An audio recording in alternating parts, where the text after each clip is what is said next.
सावधान। जय श्री ओम नमः सिद्धेभ्य।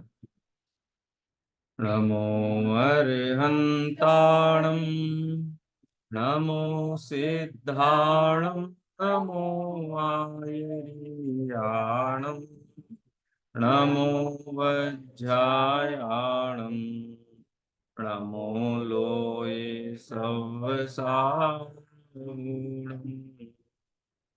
अरिहंत सिद्ध सूर्यो वज्राय साधु सर्व अर्थ के प्रकाशी मंगलिक उपकारी हैं। तिन को स्वरूप जान राग ते भई जो भक्ति काय को न माए स्तुति को उचारी है। धन्य धन्य तुम ही सो काज सब आज भये। कर जोर बार बार वंदना हमारी है। ऐसो मंगल कल्याण सुख चाहत हैं। हो मेरी ऐसी दशा जैसी तुम धारी है। हो मेरी ऐसी दशा जैसी तुम धारी है। छेड़ाला का मंगलाचरण पढ़ेंगे। तीन भुवन में सार वीतराग विज्ञानता। शिव स्वरूप शिवकार नमहु त्रियोग समारिके। छेड़ाला ग्रंथ में हम आत्म पुराण के ऊपर चर्चा कर रहे थे। पहली ढाल में जीव का, हर जीव का पुराण है। जैसे महावीर पुराण में भगवान महावीर की कथा होती है, आदिनाथ पुराण में आदिनाथ भगवान की कथा होती है, 24 तीर्थंकर पुराण में 24 तीर्थंकरों की कथा होती है। उसी प्रकार से छेड़ाला की पहली ढाल में पुराण है। लेकिन उस पुराण में कौन से महापुरुष की कथा है? तो हम महापुरुष हैं। हम प्रत्येक जीव एक महापुरुष हैं, क्योंकि प्रत्येक जीव के अंदर तीर्थंकर बनने की, प्रत्येक जीव के अंदर अरहंत बनने की, प्रत्येक जीव के अंदर अरे तीर्थंकर तो नहीं कहेंगे, तीर्थंकर सभी नहीं बन सकते हैं, लेकिन अरहंत बनने की और सिद्ध बनने की योग्यता होती है। तीर्थंकर बनना कोई बहुत बड़ी उपलब्धि नहीं है। उपलब्धि है सुखी होना, अरहंत होना। अगर तीर्थंकर अरहंत होंगे तो ज्यादा सुखी होंगे और सामान्य अरहंत होंगे तो कम सुखी होंगे, ऐसी बात नहीं है। दोनों ही समान रूप से सुखी है, कोई अंतर नहीं है। लेकिन किसी को कर्म का उदय होता है तो उस हिसाब से तीर्थंकर आदि प्रकृति का बंध हो जाता है। लेकिन वो भी बंध ही है, कर्म ही है, नाम कर्म का ही एक भेद है। तो ये आत्म पुराण चल रहा था। तो हमारी यात्रा कहाँ से शुरू हुई थी? एक इंद्रिय से। हैं? काल अनंत निगोध मझार बीत्यो एकेंद्रिय तनधार। फिर वहां से निकसी भूमि जल पावक भयो। पवन प्रत्येक वनस्पति दयो। निगोद से निकला तो पृथ्वी का एक हुआ, जल का एक हुआ, अग्नि का एक हुआ, वनस्पति का एक हुआ, वनस्पति का एक में प्रत्येक हुआ है। पवन प्रत्येक यानी पहले साधारण वनस्पति था निगोद में, फिर प्रत्येक वनस्पति हो गया। उसके बाद दो इंद्रिय हुआ, लट पिपील अलियाद शरीर। धर धर मर्यो सही बहु पीर। उसके बाद कभी मन के बिना असंगी पंचेंद्रिय हुआ। फिर कभी सिंहादिक सेनी है क्रूर श्रेणी भी हुआ। संगी पंचेंद्रिय भी हुआ तो क्या हुआ? संगी पंचेंद्रिय हुआ तो क्रूर पशु हुआ है। अत्यंत क्रूरता के साथ रहा तो क्रूरता भी दुख ही है ना। क्रोध आना, गुस्सा आना, किसी की हिंसा करने का भाव होना, ये सब दुख रूप कार्य है। इसमें कोई सुख नहीं होता किसी जीव को। सिंह को क्रूरता में दुख है, सुख नहीं है। और कबहू आप भयो बलहीन, और कभी निर्बल पशु हुआ है। सबल पशु हति खाए भूर, और जो सबल पशु थे, हिंसक पशु थे, उन्होंने मार मार करके खाया। अगर मान लो मार करके नहीं खाया, नगर में रहा, किसी के यहाँ पालतू पशु रहा, तो बद बंधक बंधन आदिक दुख घने। कोट जीवते जात न भने। हैं? अति संक्लेश भाव ते मरियो, घोर स्वब्र सागर में परियो।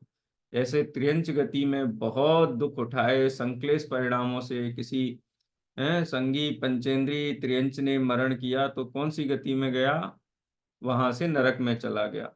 स्वभ्र सागर में परियो। फिर नरक में गया तो नरक में दुख उठाए। नरक में भी दुखों का अपन ने वर्णन पढ़ा पिछली कक्षाओं में। उसके बाद कि फिर कदाचित कर्म योग से मनुष्य हो गया। तो मनुष्य होने पर तो सुखी हुआ कि मनुष्य होने पर सबसे पहले 9 महीने पेट में रहा, फिर जन्म हुआ, फिर बालपने में भी ज्ञान नहीं किया, युवावस्था भी जिम्मेदारियों का बोझा माथे लेकर के 5 इंद्रिय के विषय भोगों के पीछे दौड़ते दौड़ते वो अवस्था निकल गई। फिर अर्धमृतक संबूढ़ापन, वृद्धावस्था आ गई। ये तो सभी के साथ आनी है ना।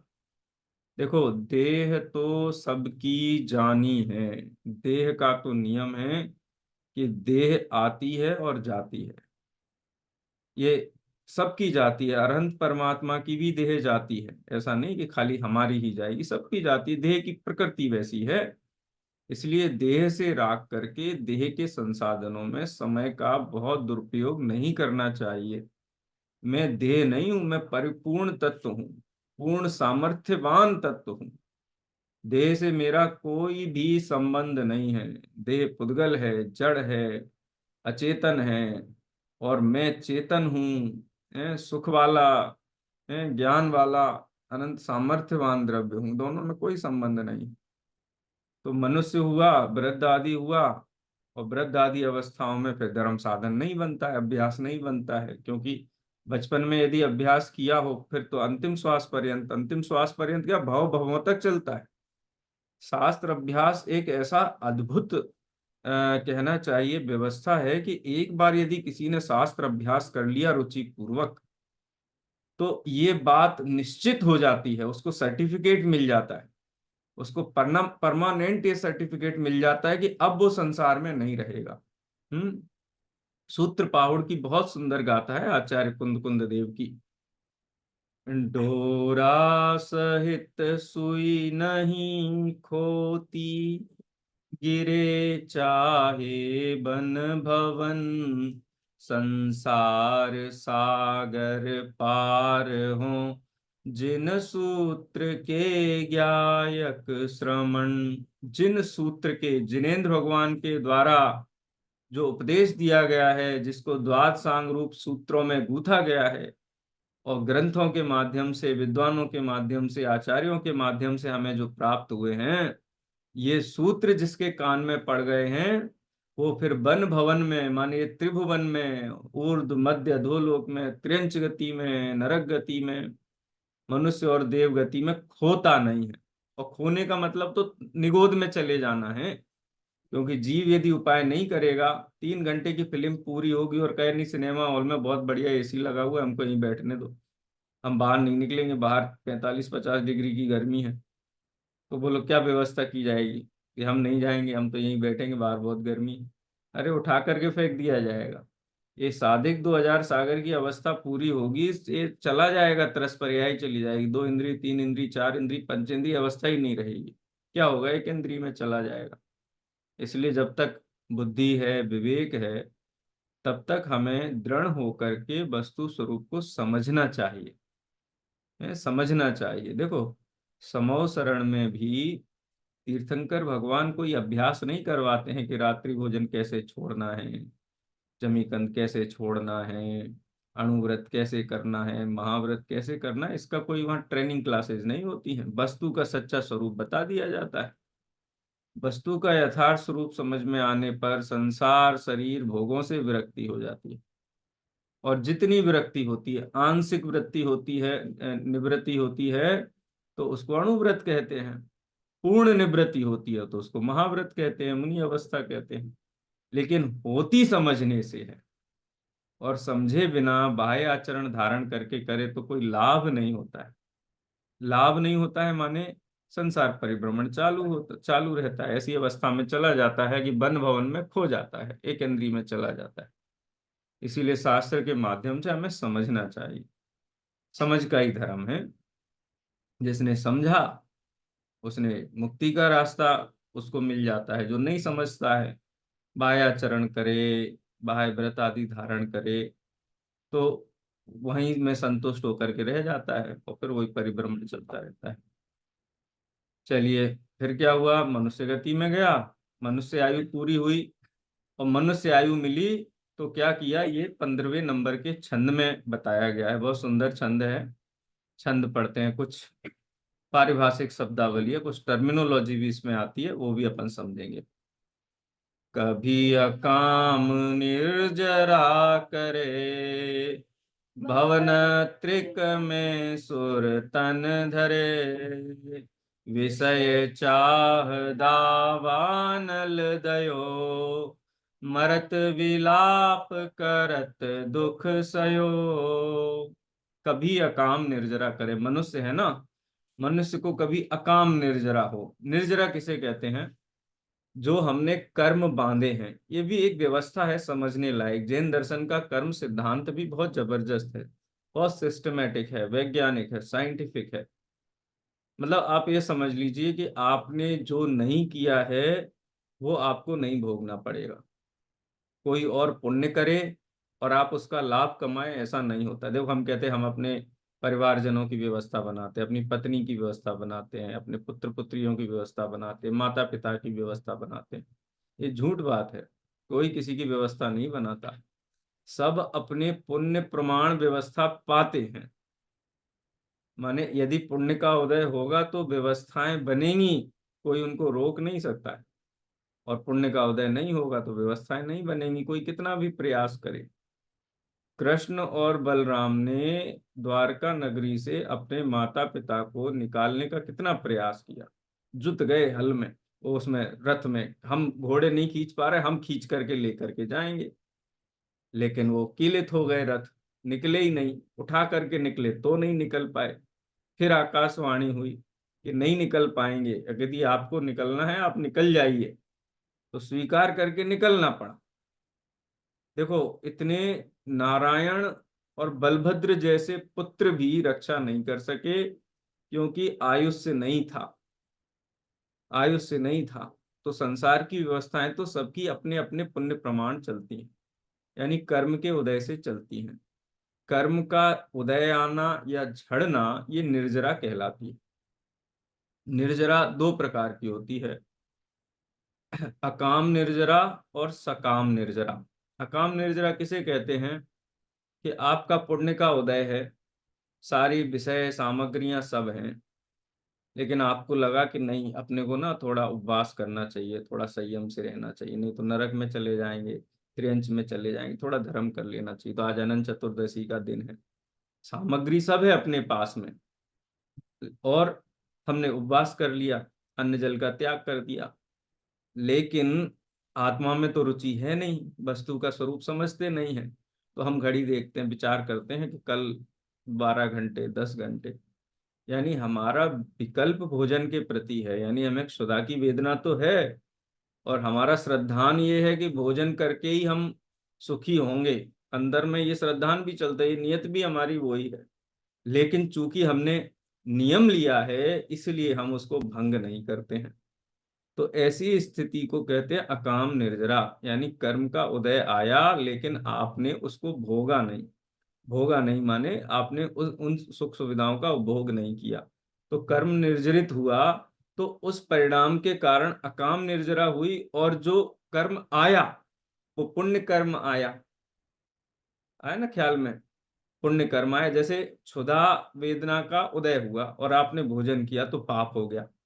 क्षुधा वेदना का उदय हुआ, सामग्री हुई, लेकिन आपने किसी कारण से अपने भोजन आदि का ग्रहण नहीं किया, तो क्या हो गया, अकाम निर्जरा हो गई। तो ऐसी अकाम निर्जरा करने पर पुण्य का बंध हुआ। तो कभी अकाम निर्जरा करे। और एक सकाम निर्जरा होती है, यानी जीव को वो तत्व विचार में मग्न है। जैसे आपको एक दृष्टांत दूं, जब पार्श कुमार मुनि थे, उनके ऊपर संबर नाम के देव ने पत्थर बरसाए, तो क्या हो रहा था, बहुत असाता का उदय था। उससे वो दुखी भी हो सकते थे, प्रतिकार भी कर सकते थे, लेकिन नहीं, वो तत्व विचार में निमग्न थे, यथाख्यात चारित्र में थे, द्रव्य गुण पर्याय का विचार में मग्न थे। पर वस्तु मुझे सुख दुख दाता नहीं है, इस श्रद्धान में दृढ़ थे, तो उससे उन्हें दुखी भाषित नहीं हुआ, उन्होंने भोगा ही नहीं उस कर्म को, तो उसकी निर्जरा हो गई, पुनः बंध नहीं हुआ।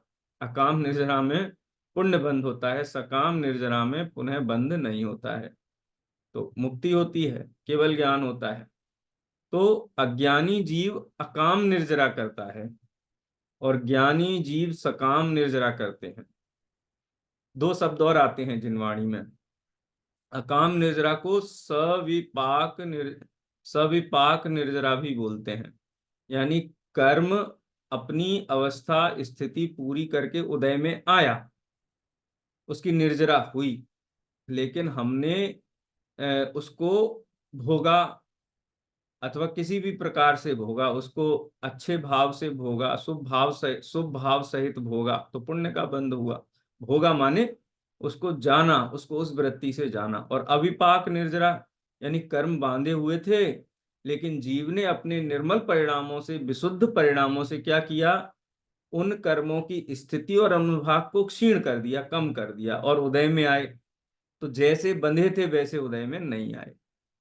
ठीक है, तो यहां शब्द का प्रयोग हुआ है अकाम निर्जरा, यानी जैसे किसी को बांध दिया गया हो खूंटे से, सामने सानी भी पड़ी हो बढ़िया किसी पशु के सामने, लेकिन वो उसका उपभोग नहीं कर पाता है। और ऐसी स्थिति में, उपभोग नहीं कर पाने की स्थिति में, वो कर्म उदयभूत कर्म से वो अपने परिणामों को रोक लेता है। वो सोचता है जब मालिक आएगा, जब रस्सी खोलेगा, तब अपन खा लेंगे, अभी नहीं खाते। माने संक्लिष्ट परिणाम नहीं है, लेकिन समझ लो स्वामी भक्ति से पशु ने नहीं भोजन किया। जैसे हम अनंत परमात्मा की भक्ति में अथवा स्वर्ग के निदान में पाप न बंध जाए इस भय से हम कर उसका भोग नहीं करते हैं, तो ऐसी स्थिति में अकाम निद्रा होती है, पुण्य का बंध होता है। उससे क्या होता है, पुण्य का बंध होगा तो उदय में आएगा। कहाँ उदय में आता है वो पुण्य? भवनत्रिक में सुरतन धरे। भवनत्रिक, तीन भवनों में सुर तन माने, सुर माने होता है देव, देव की का शरीर, तन माने शरीर, धरे माने धारण करता है। भवनत्रिक किसको बोलते हैं? सूत्र जी में, तत्वार सूत्र में आचार्य उमा स्वामी ने एक सूत्र लिखा है, देवास चतुर्निकाया। देव चार प्रकार के होते हैं। भवनवासी देव होते हैं, व्यंतर देव होते हैं, ज्योतिष देव होते हैं, और वैमानिक देव होते हैं। नीचे जो हम जिस पृथ्वी पे रहते हैं, इसके नीचे पहली पृथ्वी के अब बहुल भाग में बहुत सारे भवन बने हुए हैं देवों के, उनमें कृत्रिम चैत्यालय भी है। तो वहां जो देव उत्पन्न होते हैं, रहते हैं, उनको भवनवासी देव कहते हैं। ठीक है। एक व्यंतर देव होते हैं, जिनको भूत पिशाच इत्यादि नामों से हम संबोधित करते हैं, वो भी सुंदर देव होते हैं, लेकिन वो निर्जन स्थानों पर, पहाड़ों पर, वृक्षों पर हैं, अथवा ऐसे निवास उनके होते, द्वीप समुद्रों में लघु द्वीपों पर रहते हैं। वो बाल वृत्ति के होते हैं, वो व्यंतर देव कहलाते हैं। और ज्योतिष देव, सूर्य चंद्र तारागण आदि जो विमान हैं, इन विमानों में जो देव रहते हैं वो ज्योतिष देव होते हैं। और ये तारागण तो यहाँ से समझ लो कि 55 लाख किलोमीटर ऊपर रहते हैं। ठीक है, 710 योजन ऊपर से वो रहते हैं, और 900 योजन तक उनका पूरी माने भवन ज्योतिष विमान है, उनमें वो रहते हैं। और इसके ऊपर, उसके ऊपर भी आप जाओ तो 1 लाख योजन ऊंचा सुमेरु पर्वत है। सुमेरु पर्वत की जो चूलिका है, उसमें आड़े बाल के बराबर का डिस्टेंस के ऊपर से जो वैक्रिय विमान वैमानिक जो शुरू होते हैं, विमान वैमानिक देव जो होते हैं, जिनको हम सौधर्म, ईशान, सानत कुमार, माहेंद्र, ब्रह्म, ब्रह्मोत्तर आदि हम नामों से पुकारते हैं। आनत प्राणत तक ऐसे 16 स्वर्ग हैं। उनके ऊपर 9 ग्रेवियक हैं। कभी हम 3 लोग पढ़ेंगे तो उसमें हम देखेंगे। उसके ऊपर 9 अनुदिश हैं, उसके ऊपर 5 अनुत्तर विमान हैं। ये जो ऊपर रहने वाले विमान में रहने वाले, वो विमानवासी देव होते हैं। लेकिन जो जीव अकाम निर्जरा करता है, तो अकाम निर्जरा से जो पुण्य बंध हुआ, उससे कहाँ उत्पन्न होता है? भवनत्रिक में। यानी भवनवासी देव हो सकता है, या व्यंतर देव हो सकता है, या फिर ज्योतिष देव हो सकता है। तो देव बन गए ना।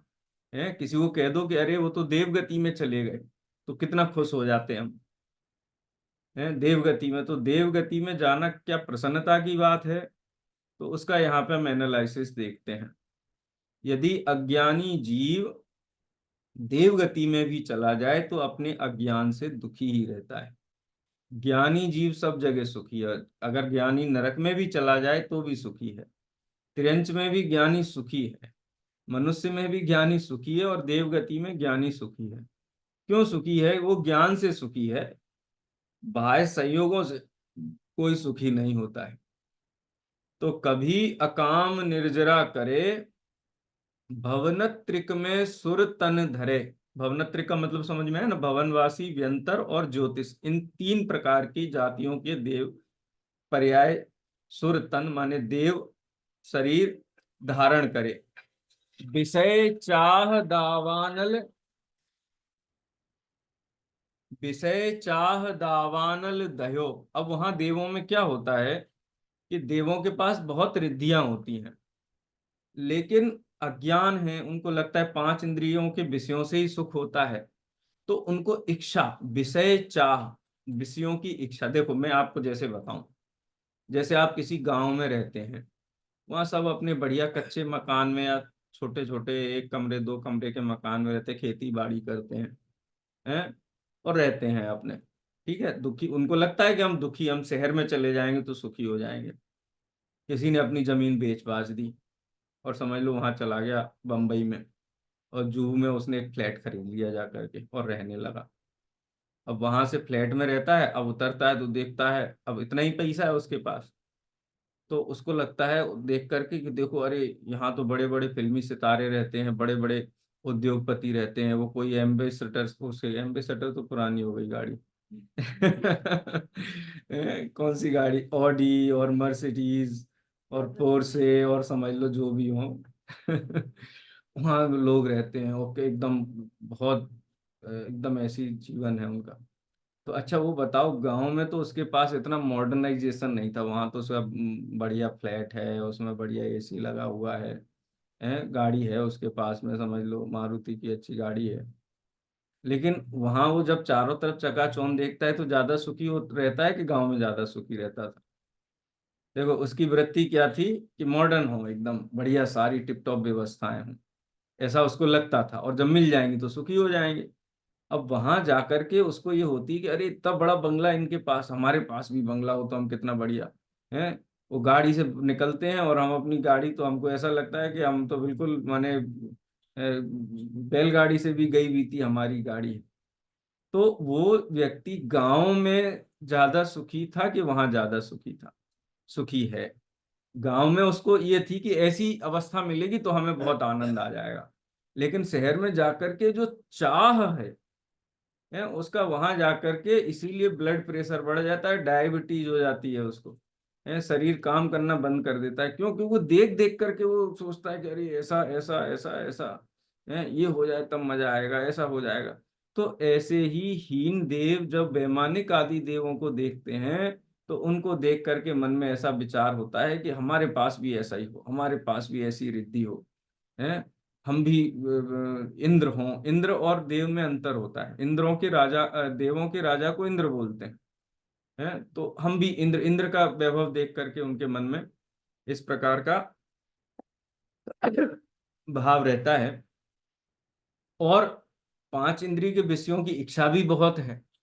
तो जैसे कोई, आचार्य कुंद कुंद देव ने दृष्टांत दिया प्रवचन सार में, कि जैसे कोई पर्वत के ऊपर चढ़ करके छलांग लगा करके ये सोचता है कि मैं सुखी हो जाऊंगा, ऐसे ही देव गति के जीव विषय रूपी खाई में निरंतर छलांग लगा करके सोचते हैं हम सुखी हो जाएंगे।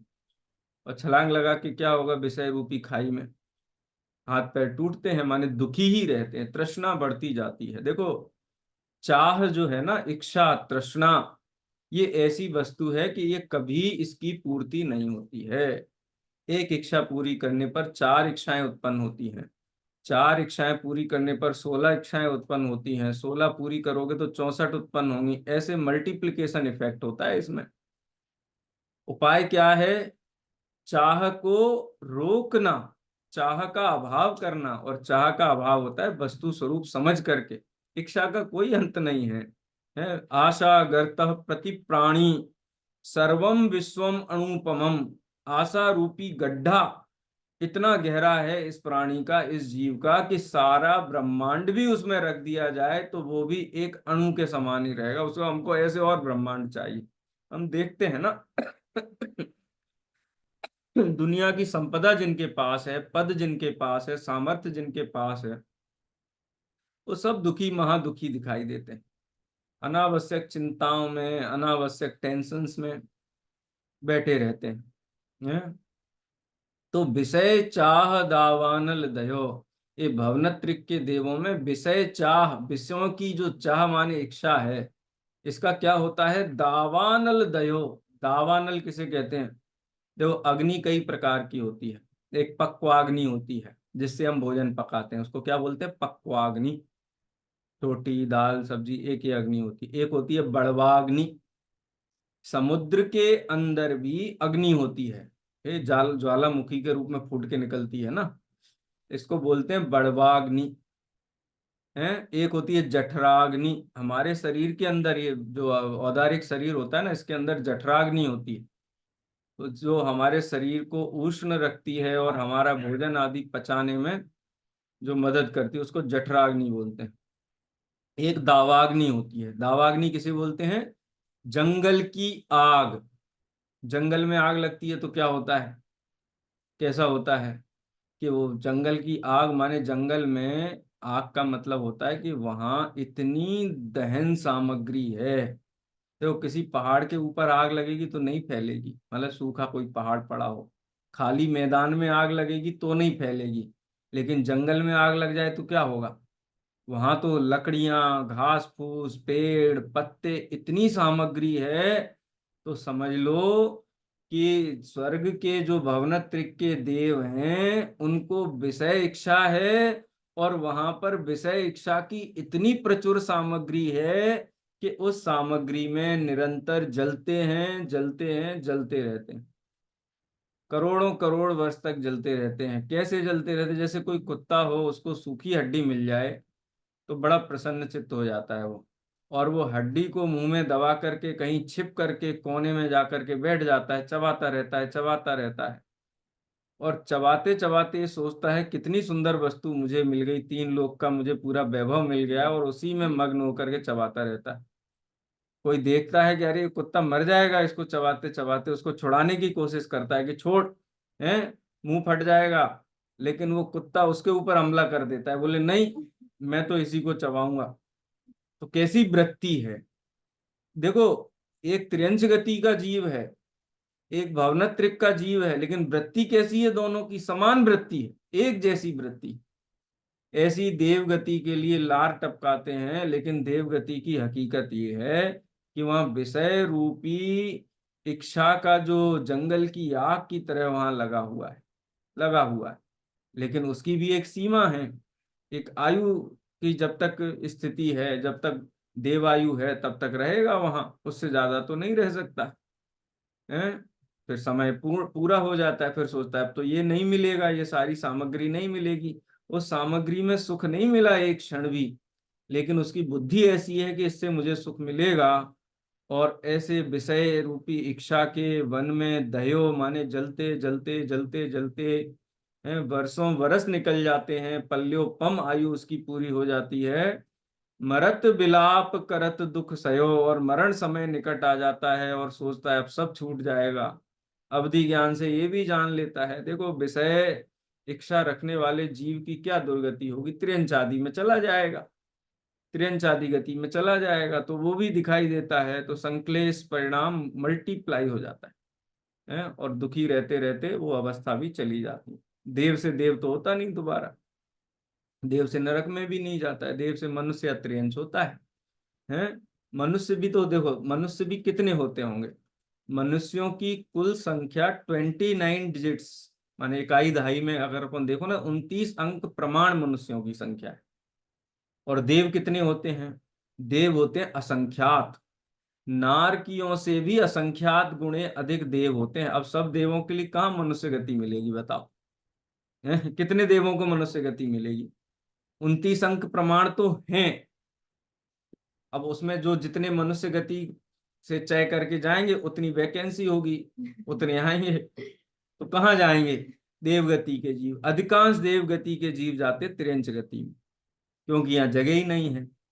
देखो, अगर अपन संख्या की अपेक्षा देखो तो मनुष्य सबसे कम है, 29 अंक प्रमाण। उससे अधिक कौन है? उससे अधिक है नारकी, असंख्यात। उससे अधिक कौन है? उससे अधिक हैं देव, देव असंख्याता असंख्यात। उससे अधिक कौन है? उससे अधिक है, समझ लो, त्रियंच गति के जीव। त्रियंच गति के जीव भी संगी पंचेंद्री की बात नहीं कर रहा मैं। संगी पंचेंद्री समूर्छन सबकी, वो सब मिलाकर के असंख्यात जीव बनते हैं, और संगी पंचेंद्री तो कम ही है, संख्यात ही होंगे। असंख्यात भी हों तो भी सबसे ज्यादा जीव, संगी पंचेंद्री जीव देवगति में है, आप ये समझ लो। अब सब चाहें कि नहीं हमको तो भैया संगी पंचेंद्री हम बने रहें, अरे नरक में भी वैकेंसी नहीं है उनके लिए, उनकी भर्ती नहीं होगी वहां, तो जीरो वैकेंसी फॉर देवगति के जीव नरक में। कि भैया देवगति में से नरक में नहीं ले रहे तो हमको मनुष्य में ले लो, तो बोले मनुष्य में तो संख्यात है, यहाँ भी जगह नहीं। तो फिर संगी पंचेंद्री त्रियंची हमको बना दो, तो बोलते यहाँ भी वैकेंसी नहीं। एक ही जगह वैकेंसी है, निगोद में सबसे ज्यादा। इसीलिए ये बात कही जाती है कि अधिकांश जो जीव हैं देव वो कहाँ जाते हैं? एक इंद्रिय आदि में चले जाते हैं। विषय चाह दावानल दयो, मरत विलाप करत दुख सयो। इसलिए देवगति के भरोसे मनुष्य गति को व्यर्थ मत गवा देना, कि हम तो देव पूजा, गुरु उपासना और दान दे करके और थोड़ा बहुत त्याग करके हम तो देवगति में चले जाएंगे। कितने सुरक्षित हैं देवगति के जीव? कोई सुरक्षा नहीं है वहां। मनुष्यपना नहीं मिलेगा, वापस त्रियंच में चला जाएगा। फिर देख लो त्रियंच गति में क्या स्थिति होती है। चलो इसके बाद भवनत्रिक में तो दुखी है, लेकिन स्वधर्म ईशान स्वर्ग है, वहां तो आनंद होगा, वहां तो सुखी होंगे। हैं? तो उसकी उसकी बात भी आगे छंद में करेंगे। ये छंद एक बार पढ़ लेते हैं। कभी अकाम निर्जरा करे, भवन त्रिक में सुर तन धरे। विषय चाह दावानल दयो, मरत विलाप करत दुख सयो। इसलिए पंडित टोडरमल जी की बात बार बार याद आती है। अरे भाई, संसार का मतलब ही है दुख। संसरण का मतलब होता है दुख, दुख पूर्वक भटकना। इसका पर्यायवाची शब्द होता है संसार। है, संसार का मतलब ही दुख है। संसार की कोई भी अवस्था पंडित साहब कहते सुखरूप नहीं, संसार का अभाव ही सुखरूप है। और जो संसार के अभाव के मार्ग पे चल चल पड़ते हैं वो ही जीव सुखी हैं। उनके अलावा कोई भी जीव संसार में सुखी नहीं। चलो विमानवासी देव हो गए तो क्या होगा? देखो छंद पढ़ते हैं, 16वां छंद आखिरी छंद है पहली ढाल का। इसके बाद कारणों की अपन चर्चा करेंगे दूसरी ढाल में। बहुत महत्वपूर्ण चर्चा दूसरी ढाल से शुरू होती है। ये सब तो हमारी जानी बूझी कथा है, श्रुत परिचित अनुभूत कथा है। अभी तो वो दौलत राम जी वो बात बता रहे हैं जो हमने भोगी है, लेकिन वो बात दूसरी ढाल से शुरू होगी जो हमें सीखनी है। ठीक है, छंद पढ़ते हैं। जो विमान बासी हु थाय, सम्यक दर्शन बिन दुख पाय। कहते चय थावर तन धरे, यो परिवर्तन पूरे करे। यदि, जो माने यदि, विमानवासी हूं, स्वधर्म है, आदि इंद्र भी हो जाऊं, विमानवासी भी हो जाऊं। स्वधर्म इंद्र का मतलब सभी स्वधर्म इंद्र नहीं होते हैं। स्वधर्म इंद्र का जो इंद्रक विमान होता है उसके सारे आसपास के विमान स्वधर्म स्वर्ग कहलाते हैं।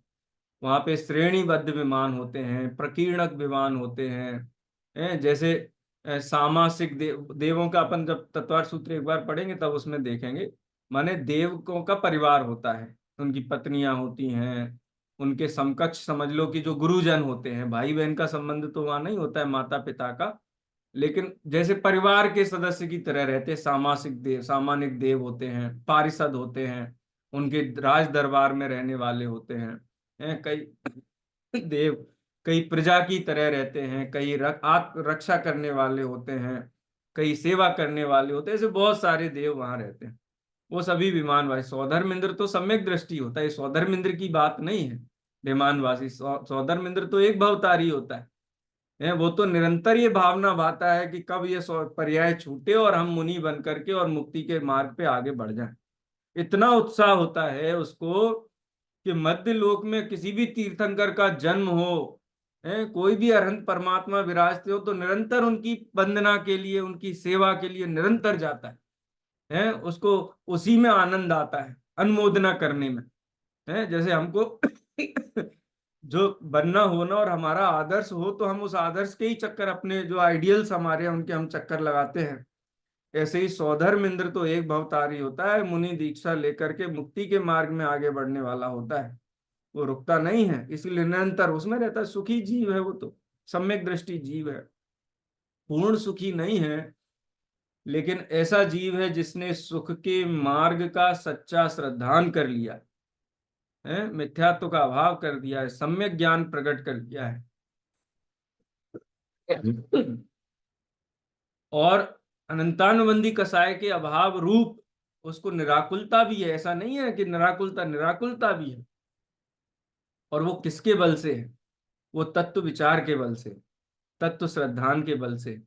अरे मिथ्या दृष्टि अवस्था में भी यदि सबसे ऊंचे में ऊंचा अगर पुण्य का बंध होता है और पाप की हानि होती है, तो उसका एक ही कारण बताया है, तत्व विचार। कितनी भी बड़ी पूजा कर ले, कितनी भी बड़ी तीर्थ वंदना कर ले, वे कितना ही बड़े से बड़ा दान दे देवे, लेकिन उसके कर्मों की स्थिति अंतः कोड़ा कोड़ी नहीं हो सकती है। करोड़ों कोड़ा कोड़ी वर्षों की स्थिति अंतः कोड़ा कोड़ी हो जाती तत्व विचार के काल में। प्रायोग्य लब्धि के काल में ये जीव गहन तत्व विचार करता हुआ कर्मों की स्थिति को अंतः कोड़ा कोड़ी कर देता है। असाता कर्म की प्रकृतियां हीन अनुभाग वाली हो जाती हैं, साता कर्म की प्रकृतियों का अनुभाग श्रेष्ठ हो जाता है। समझ लो उसने ऐसी प्रकृति बांधी जिसका स्वाद गुड़ की तरह है, मतलब एक एग्जाम्पल है, एक उपमा है। तो वो तत्व विचार के बल से उस कर्म का अनुभाग अमृत की तरह हो जाता। किससे? तत्व विचार के बल से। तत्व विचार के काल में मिथ्या दृष्टि जीव भी उत्कृष्ट से उत्कृष्ट पुण्य का बंध करता है। क्यों? क्योंकि तत्व विचार करने वाला जीव सिद्धों का अनुगामी है, अरहंतों का अनुगामी है। अरे मोक्ष मार्ग प्रकट नहीं हुआ है, लेकिन मोक्ष मार्ग प्रकट करने वाले जीवों की पंक्ति में सबसे आगे खड़ा हुआ है। ये तत्व विचार की महिमा है।